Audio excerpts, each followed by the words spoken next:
Welcome to the Real Board Loft. I'm Forman, and this is the Lost Puddle Jumper HP. This one right here is built in the carbon wrap technology, and we also have another Puddle Jumper HP right there, and that is in the C4 EPS epoxy construction. The Puddle Jumper HP is a spin on the popular Puddle Jumper lineup, whether it be the Puddle Jumper Squash, the Puddle Jumper Round Pin, or now the Puddle Jumper HP.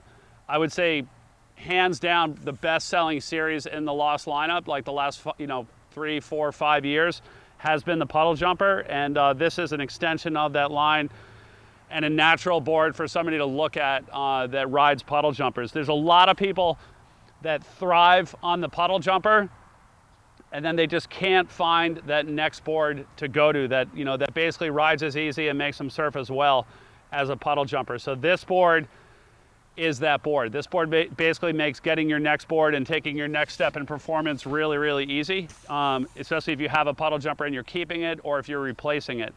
The major differences in this board compared to a Puddle Jumper is the nose is more pulled in and also thinner and a little bit more nose kick. And then when you flip it around to the tail, you can see that it's a little bit more pulled in as well, but with that same Puddle Jumper rocker on the bottom. Also, there's just a tiny bit more foam out of the rails, although not a ton.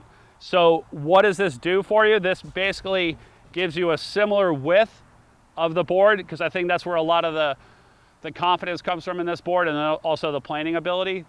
The planing ability and the confidence are coming from the width and the rocker of the board, and both of those are the same in the business end from here back. The maneuverability is going to be increased by having just a little bit more moderate tail width, and then also taking the nose width out of the board. So taking the nose width out of the board when late drops is going to fit into the wave easier to not catch and pitch you out.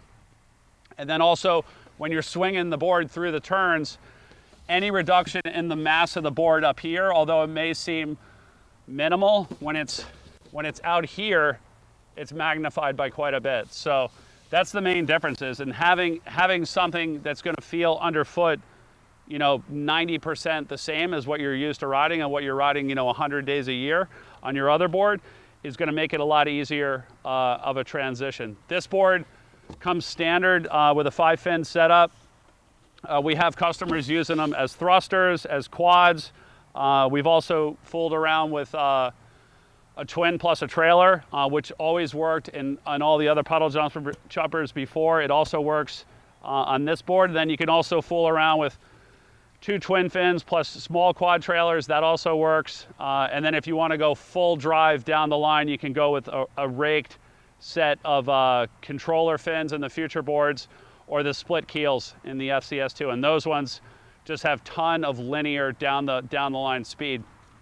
The only drawback on this board compared to the standard Puddle Jumper, I would say, is just built-in speed. This board takes a little bit more of an active surfing style, not so active that you're like a shortboard surfer, but it does like to get one pump of speed off the top of the wave. And so if you're used to riding like a standard Puddle Jumper or a LibTech Puddle Jumper or a Puddle Jumper Round Pin, you're going to notice that board just basically goes, where this board takes one pump of speed and then will actually go faster and be more maneuverable than that board. So you want to get up on your feet, get that pump when you're high up on the wave, and then you're off from there.